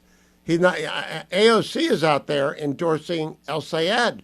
That she's the leader of the party in the House. Mamdani is the leader of the national movement right now. I don't know. Nancy Pelosi held on to power for so long. She did not really allow Hakeem Jeffries to develop an independent stature. Right or wrong? You got a minute, Josh. Well, you asked me about what I'm hearing from a lot of more moderate mainstream Democrats alarmed at the direction of where this party is headed. And it is how quickly party leaders accommodated these DSA-aligned members. How Hakeem Jeffries, I know, has got to be just very concerned about an out-and-out communist winning in his backyard in New York City and ousting a well-respected incumbent in Espaillat. But a day later, or maybe 2 days after the election, he praised that candidate, Chevalier, and said he hoped he can work with her in fighting right-wing extremism. So talk about chutzpah. That's a pretty good example of that. That's a good turn on the heel. Josh Kraushaar, have a great 250th celebration on Saturday. We will talk again soon. Jim Garrity ahead, the indispensable. We talk about the march of the DSA through the Democrats and many other things on my list. I don't know if we'll get to them. Philip Balboni coming up talking about German rearmament as well on this eve of the long weekend. Let me remind you about Consumer Cellular. Before you go off on the weekend, you might as well save yourself some money. Call Consumer Cellular today and get the best customer service in America and the best rate. 800-411-4454. 800-411-4454. Excuse me, 800-411-4454. Or visit consumercellular.com/Hugh. When you go, don't forget my own code, Hugh50. All right, that's my code, Hugh50. That will save you an additional $50 on your first bill, no matter what program you pick. And if you're over 50 years old, listen to this. You get a single line with unlimited talk, text, and data. If you're driving somewhere right now, I don't even know if you can pull up your cell phone bill if you're driving somewhere for the long weekend, but you ought to, because if you're 50 or older, you're paying more than that, and you don't need to. You can drop that cell phone bill right down to $35 a month. You get that additional $50 off when you switch. So whatever your age, find out what the plan is. 5 gigs, 10 gigs, unlimited gigs. But if you're 50 and older, you want the unlimited plan, $35 for a single line. Don't forget that. Also, don't forget, not many of you will look for a house over the weekend. But some of you will talk with your loved ones about refinancing. You'll get family together, and someone's going to be in a pinch. And you're going to say, have you thought about refinancing your home? And they're going to say, oh, but I got a great 4% rate. I don't want to refinance at 6.5 or 7. You should tell them about andrewandtodd.com. 888-888-1172. andrewandtodd.com have served thousands and tens of thousands of listeners to the Hugh Hewitt Show over the almost 15 years that they've been sponsors. Why have they done that? Why have they sponsored all these years? Well, my audience is the best. My audience is homeowners. More than 70% of you have a child in your home, and you do not want to pay more per month on everything than you have to. Sometimes that means if you've got credit card debt, car college loans out there. You've got all sorts of other credit card necessities. Consolidating the debt with the best bank in your life, which is your home equity, is the smartest thing you can do. And the way to find out, it's a math problem. Call andrewandtodd.com. 888-888-1172. They do everything. They do every kind of loan. Veteran, senior citizen, reverse mortgages, first-time home buyers. People trust Andrew and Todd because Andrew Del Rey and Todd Avakian, wonderful guys. I've known them forever. Call them at 888-888-1172. Finally, don't forget Venezuela, please. Right now, Food for the Poor is running an emergency campaign. 855-359-4673. Getting help to Venezuela. Or you can text my name, Hewitt, to 51555. Hewitt to 51555. Hewitt to 51555. Or simply call 855-359-4673. Desperate situation in Venezuela. Food for the Poor is there. They're getting aid there. Your contribution is tax deductible, and it will get there right away. 855-359-4673. No better way to show you're an American on the 4th of July than helping out people to our south who've been shattered. Welcome to Hour 3 of our Thursday program before we all go out for 3 days. We have special programming tomorrow on the eve of the 4th of July, having to do with the Declaration of Independence. I begin this hour with Jim Garrity. Jim, the indispensable columnist for the Washington Post, senior writer for National Review, co-host of The Editors, along with Rich Lowry and his fellow colleagues over at National Review, and, of course, on the Three Martini Lunch podcast as well. Jim, a happy 4th of July in advance to you. I want to state my base case and get your reaction. If Democratic House nominees Darya-Liza Avila Chevalier in New York, Adam Hawami in New Jersey, Malat Kiros in Colorado, Brad Lander in New York, Claire Valdez in New York, and Scott Wiener in California join Representative Balint, Democrat from Vermont, AOC from New York, Dexner from Oregon, Maxwell Frost from Florida, Grolava, I can't say the name, Grahalava, I guess, from Arizona, Jayapal from Washington, Ilhan Omar from Minnesota, Tlaib from Minnesota, Michigan, Anaya Presley from Massachusetts, and the radicals running for Senate, Sherrod Brown in Ohio, Abdul El-Sayed in Michigan, Flanagan in Minnesota, Graham Plattner in Maine, Tallarico in Texas, join with Ed Markey, Merkley, Bernie Sanders, Chris Van Hollen, Ossoff, Elizabeth Warren, and Sheldon Whitehouse. Then the Democratic Party will be controlled in both houses by radical caucuses, the likes of which we've never seen before, and the party will be captured in a way we've never considered before. Am I overstating it? You are not, although I got to say, Hugh, for a while I thought this was Christmas Mass where so-and-so who begat so-and-so, who begat so-and-so. You were doing the lineage, Bernie who begat AOC, who begat Chevalier, and all of that stuff. Not like, it very much feels like we are in this era of a swinging pendulum, and each time the pendulum swings a little bit further, right? The Trump, Trump was undoubtedly a response to the 2 terms of Obama, and the entire MAGA movement was this sense of frustration with quote unquote establishment republicanism or whatever you want to call it. Oh, we get Trump. The Democrats like, oh my God, he really means what he says. This is crazy. And they go further to the left. This is the AOC era Democrats. The Democrats, particularly under Biden, are too far to the left for the American public.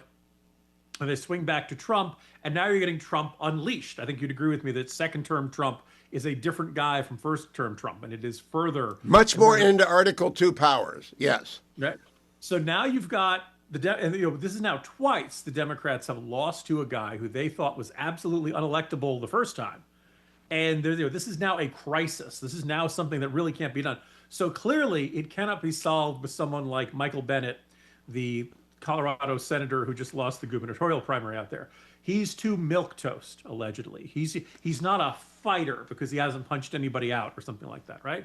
We need people who are fighters, and that's why you're getting folks like Chevalier, who's very much believes that she's hoping in the Senate she will turn America into a country in which there are no murders.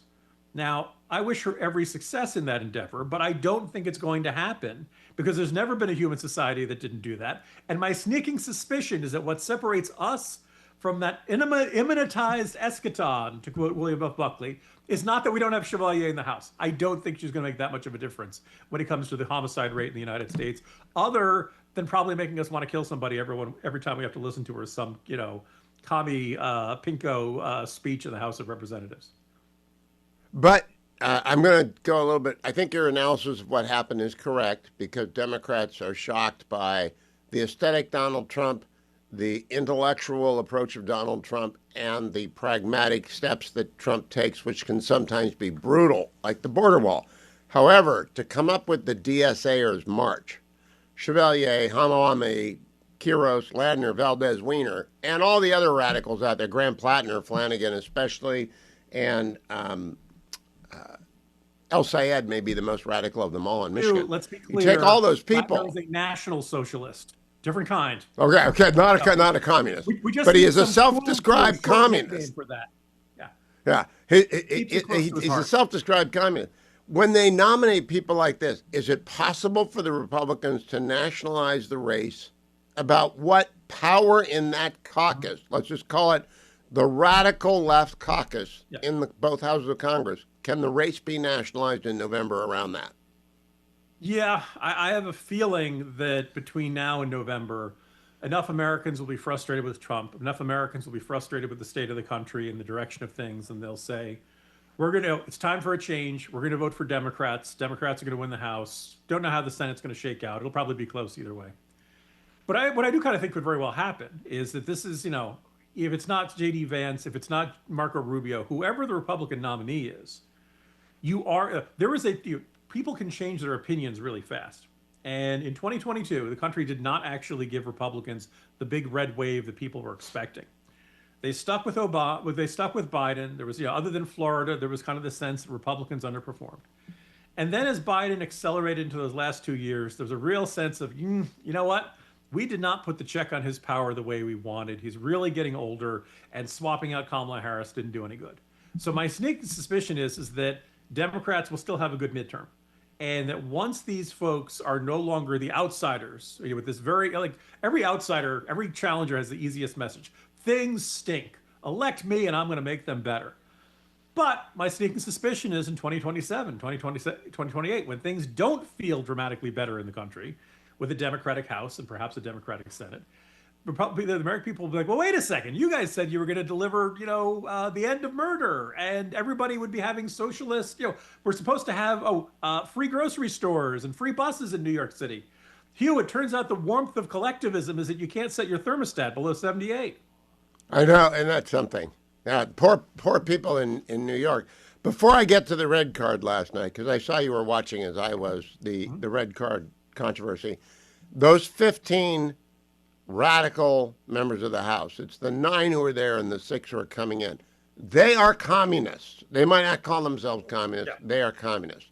Is there any way to warn people about what that means that's effective in the era of Trump? Because there is the title chart of American political history, which is it goes out on the 6th year of a presidency, whether it's Trump or Bush or Reagan, they get slaughtered, or Obama, they get slaughtered. But these 15, they're not going to pick up more than 16 seats. They're down 6 right now. They're not going to win, with redistricting thrown in, they're not going to win 23. Hakeem Jeffries is going to need those people. So do we warn? Can the NRSC and the NRCC nationalize those races, or at least the Senate races, to protect the country? It will be challenging when the likes of CNN White House correspondent Caitlin Collins keep insisting, well, Trump's calling them communists, but they're really, if you look at the Leninist Marxist history, Hugh, there's 2 weird things about labels in the midterms so far. So, Hugh, how many times in your career do you think you've been called a Nazi? A lot, yeah. Probably too many to count, right? Yeah. Well, once or twice on air, but I normally bleep them out. I normally bleep them out. Yeah. Anybody to the right of Lincoln Chafee has been called a Nazi plenty of times in the course of their years of arguing about politics.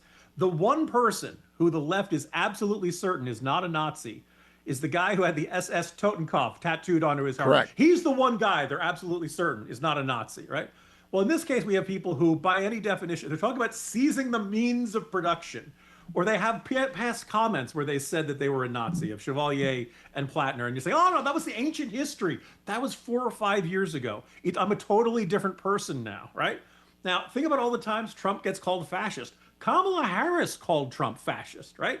So there's this very odd policing of political labels in which, oh, you can't call this Democrat running for Congress a communist because they only check 14 of the 15 boxes and all that stuff. And they aren't really calling for gulags now. They're merely calling for work camps for, all that stuff. Senator Cotton yesterday called them Marxists, and I may agree with him. That's the best way. We've never had a Marxist majority in Congress or a Marxist majority making caucus in Congress. So what do we? If you're Mike Johnson and you're John Thune and you're in charge of the National Republican Congressional Committee, the National Republican Senatorial Committee, what do you say about these people in every district? Because John Podhoretz yesterday said you can nationalize the Senate races but not the House races.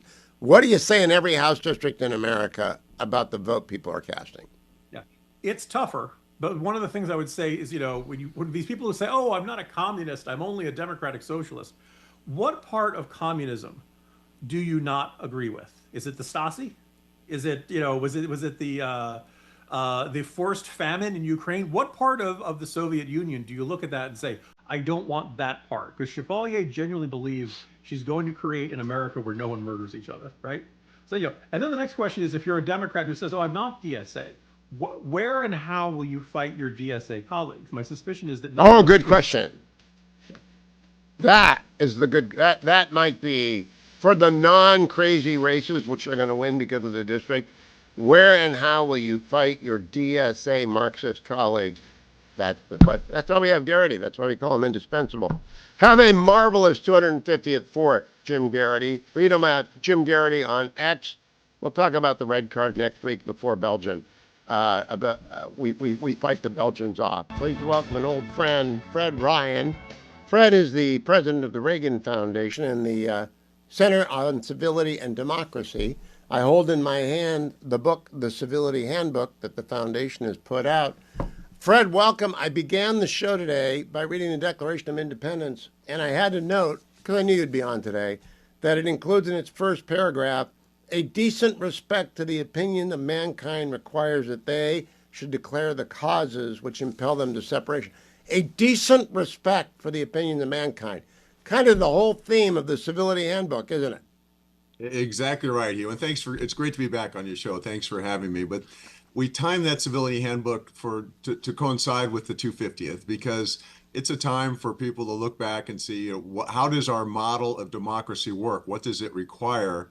And how can we keep perfecting it going forward? So we put together a lot of things, as you know, you've seen it, and we have everything from quotes from Sandra Day O'Connor to Snoop Dogg on ways that we can engage more civilly and respectfully with our fellow Americans. Let's run through some of the chapters. First of all, you call civility the cornerstone of democracy. That's because democracy actually depends upon the free exchange of ideas. Why else is it the cornerstone? Well, it's just as you said. I mean, it's not about democracy doesn't work if we can't have disagreement. In fact, I think a disagreement is an essential element to democracy. But we find ourselves today too often in a situation where if we disagree with someone or if they have a bad idea, then they're a bad person and we don't deal with them any longer. And it precludes the opportunity for finding common ground. So what we've tried to say in the book, and just back to your reference to the reading the Declaration of Independence, it wasn't just there, but our founding fathers were worried about this. George Washington, in his farewell address, talked about his fear that we would develop into factions that were competing factions that put their own interests ahead of the country, and even that they would try to exact revenge on other factions. And I think we're seeing a little bit of that now. So, chapter 2, I love this one as well. The power of humility and, crucially, curiosity. Because, you got to be humble about yourself. I think that ought to be a given for any human being that realizes not knowing what you don't know Knowing what you don't know is crucial, Right. but curiosity about what other people do know is essential. Yes, it's part of the having a good conversation. If you start off by saying, "I know everything here. I don't care to hear what you have to say," and you're not don't have enough humility, you're not humble enough to actually listen. I think you're not moving our collective interests forward, and you're probably not serving yourself well because you figure you've already figured it out, and there's nothing more that you can hear from anybody else. But every one of us, I know we can all tend to find ourselves feeling that we're the experts on this or that, or we know better than others. But just a little dose of humility helps. You know, Fred, just earlier this week we had the birthright citizenship decision. I've been through all six opinions twice now. I must say, Justice Kavanaugh has me rethinking a little bit, but I agree with the Chief Justice in his decision because I think it's persuasive. But I found good arguments in Justice Thomas's that proceed from his view of the 14th Amendment. Justice Alito is concerned very much about the future. Everyone's got something to offer, but you got to read it. You got to be curious about what their arguments are that they would vote that way. And that applies to basically every argument in America. Right. I mean, how can we grow in our own opinions? How can we improve our opinions? And how can we find ways where, despite our differences, we find common ground if we can't have the humility to listen to a fellow American when they're sharing their point of view about what's best for the country? You know, Fred, I first heard about the Civility Handbook. I was on the panel the night you were on with Brett Baer on his Yes. Common Ground segment. And your chapter 6 in this is find common ground. That's often easier said than done. What's the recommendation on how to find common ground? You know, and you and I have talked about this, and going back to our years of friendship and your role as commenting on the political landscape is there were times where this could be done. And one example I know we've talked about is Ronald Reagan and Tip O'Neill. You had Yep. a conservative Republican governor from the West and a liberal Eastern Democrat Speaker of the House. Politically, they were pretty opposite, but they could find that there were areas where they could find common ground and they could move things forward for the benefit of the country. And the other lesson was, I think, they, despite feeling that the other had bad ideas, they never said they're a bad person and I don't want to deal with them.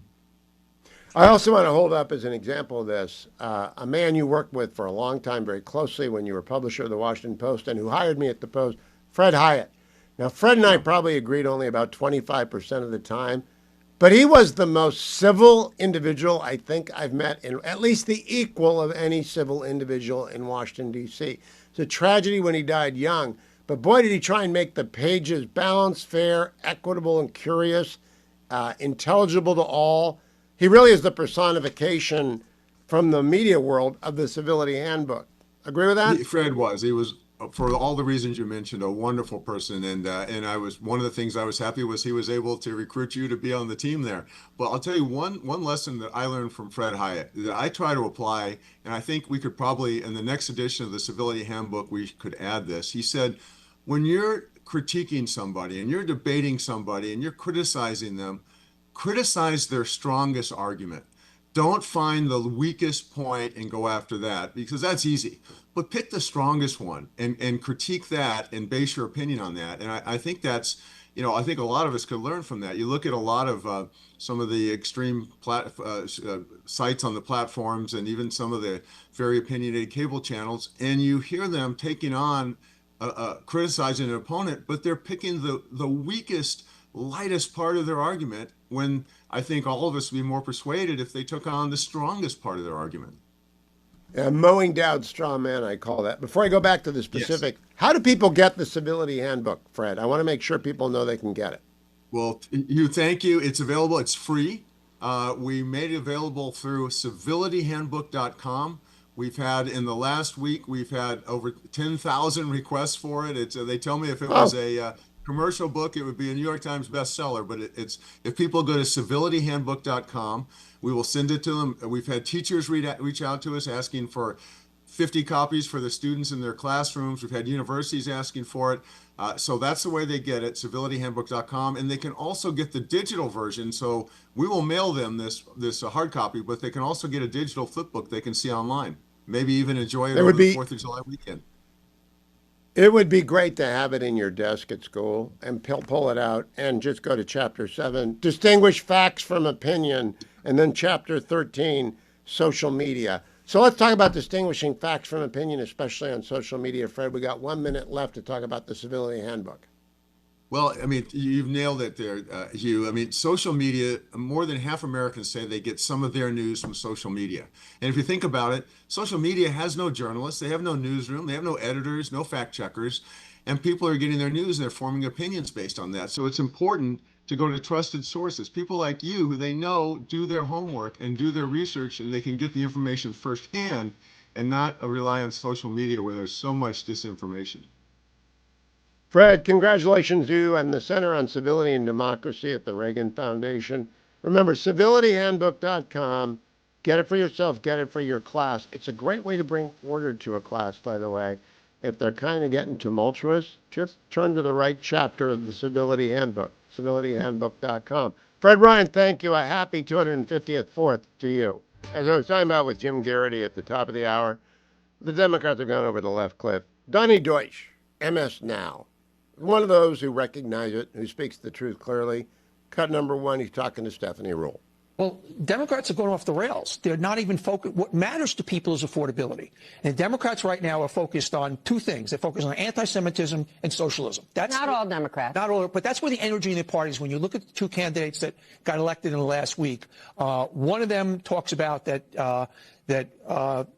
there was not that firebombing in Colorado was not anti-Semitic. I mean, would not acknowledge that when it was a firebombing of people holding a vigil for hostages in Hamas, by Hamas.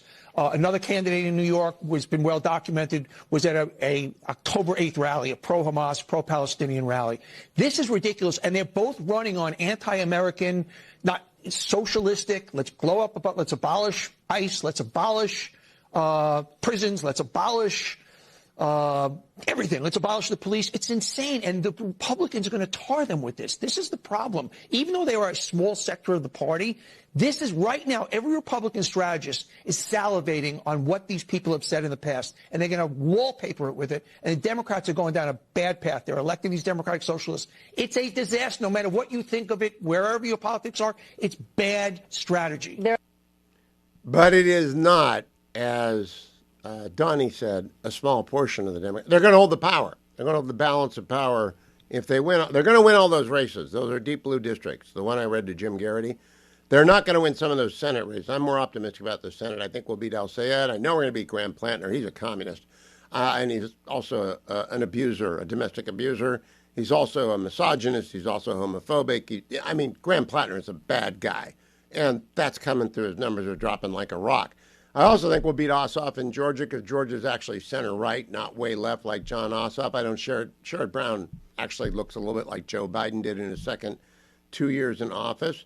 But the RNC is not waiting around for anyone else to tell you about it. Here's an ad that was released by the RNC, cut number 5.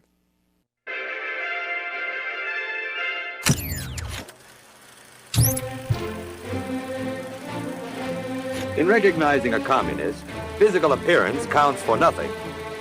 If he openly declares himself to be a communist, we take his word for it. I am a democratic socialist. You call yourself a democratic socialist? I'm a democratic socialist. Mamdani is a self-described socialist. I am a democratic socialist. Claire Valdez, this is a candidate, again, aligned with the Democratic Socialists of America. I'm a proud democratic socialist. I identify as a democratic socialist, but I'm running as a Democrat. We will replace the frigidity of rugged individualism with the warmth of collectivism. We will prove that there is no problem too large for government to solve and no concern too small for it to care about. If a person consistently reads and advocates the views expressed in a communist publication, he may be a communist. Social media posts from Teresa Avila Chevalier's old X account, including favorable references to communism, Marxist ideology, and authoritarian communist figures. As Eugene Debs once said, if a person supports organizations which reflect communist teachings, she may be a communist. I've been a member of New York City DSA for 7 years. Feed the rich and feed the poor. This is class war. If a person defends the activities of communist nations while consistently attacking the domestic and foreign policy of the United States, she may be a communist. Cuba has a remarkable public health system. We remember Fidel Castro, whose legacy is complex. Sort of the opposite of what the United States has. You know, when Fidel Castro came into office, you know what he did?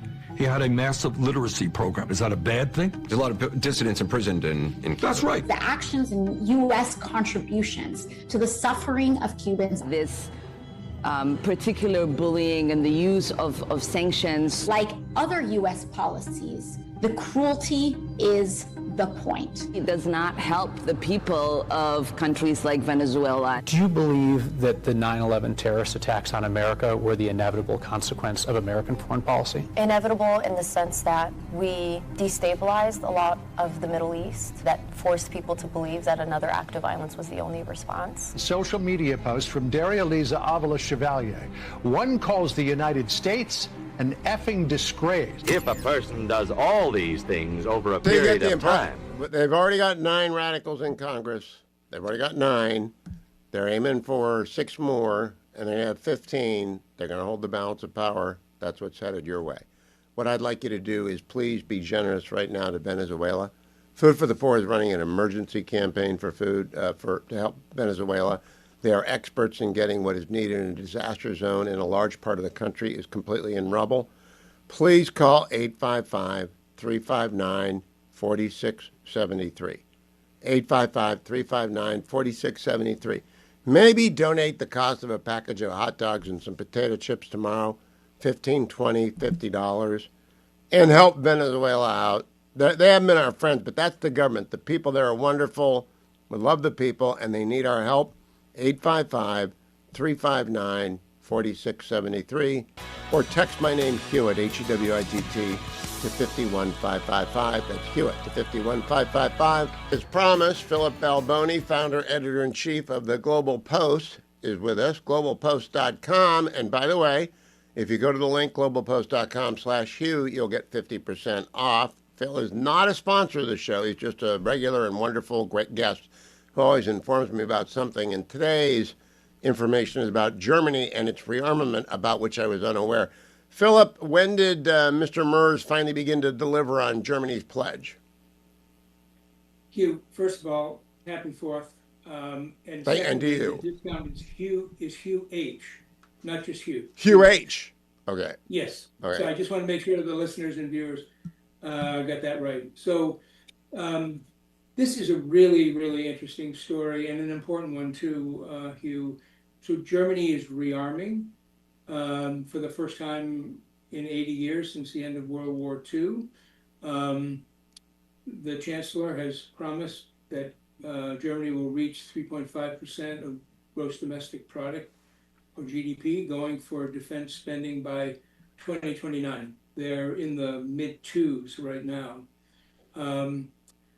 I mean, should we be worried about this? I think that's the question that people might want to ask. And I would say yes, but not because Germany has any evil intentions. They don't. It's really about the introduction of more instability into the world by all this arms spending. So why is Germany doing it? They're doing it for 2 reasons. One, the war in Ukraine. They're scared of Russia. And they really believe that Russia will eventually invade Europe, or the main body of Europe. And then the other reason is the Trump administration's pullback from NATO, which has all of the European countries, scared because they've been relying on us for 80 years, and now they realize that maybe they can't. And so they're all scrambling to spend more. So Germany is the largest economy in Europe, the most powerful country. But it's been a pacifist nation. After the end of the war, Germany just basically said no more fighting, no more killing, no more invading, and they had very little military, and they never sent their troops overseas. Now, Philip, Merz, who is the chancellor, is a CDU, Yeah. Christian Democratic Union, and Yeah. he's got a party to his right, the AfD. Does the AfD support this, or does he need the socialists to assist him in getting the defense spending up? They're on board. They're on board. They are. Okay, the left Yeah. is on board. What about the AfD? Oh, the AfD. they support it also. Maybe not as much as MERS wants to spend, but they are supporting the military spending. And I mean, they have and they're obviously sending different perspectives. they're sending troops to the Baltics. They sent a combat brigade to Lithuania of about 4,500 troops. First time they've ever done that, Germany. And so they're right there on the front line. I mean, Germany's not the front line. Poland is the front line, and the Baltic states, of course, and Ukraine goes without saying, they are the front line, the real fighting front line.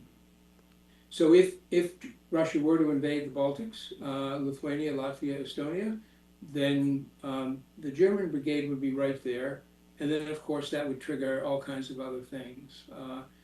You know, God forbid that would ever happen, but I mean, it's possible. I mean, you know, it's really interesting, Hugh, if you look at the great World War II powers and where they are today in terms of military spending. So Russia spends 7.5% of their GDP. Even with a war, it's not maybe as high as you would think. Ukraine is 40%. 40% of their economy is devoted to military spending. The United States is 3.1. The UK is 2.4. France is 2. China is 1.7. And Japan is at the very bottom in military spending at 1.4%. But Japan, the other Axis power, the other major Axis power, not counting Italy, they are in the process of beginning rearmament as well under the new prime minister. So, do you happen to know, Philip, what they're building? Because right now, Ukraine has shown us you can go to 40%. And I'll bet half of that 40% is drones and manpower, at least. What is Germany going to invest in? We don't really need Leopard tanks anymore. Well, I'm sorry to tell you that they are investing in tanks. Maybe they're not Leopards. I think there's a new tank that is being built by a company in the Netherlands. It's a kind of a joint effort with France and maybe another country.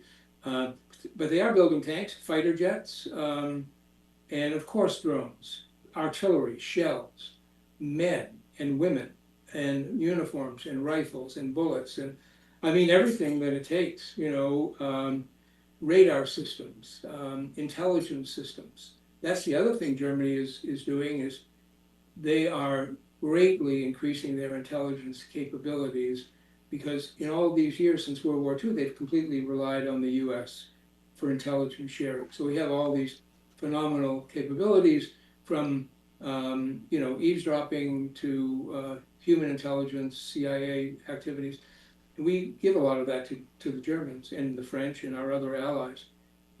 Before I ask this last question, because we'll run out of time, I want to make sure I get to it. I want to remind people, globalpost.com/Hugh H. if you want 50% off the best newsletter every day about the world, globalpost.com/Hugh H. And it's free. Don't even need my code if you're a teacher or a student K through 12 and maybe college as well. I'm not sure if Philip can tell. Yes, no, it's middle school, high school, and college and university. All right, middle school, high school, college, university. 1 minute, Phil. Do the Germans have the will to fight? I mean, that's a big question, but it's one thing to build weapons. Do they have actually the appetite for it? That's a great question. You know, my answer would be probably not. But I suppose if, God forbid, there were a Russian invasion or something, they will have to discover that will all over again, you know? I mean, you could ask the same question if somebody invaded America. Would we fight? Yeah, of course we would. Would we be good at it right away? No, probably not. But would we get good at it? Definitely. Well, Philip Balboni, a very happy 250th birthday to you and yours. Globalpost.com. If you're a middle schooler, high schooler, college teacher, or student, absolutely free.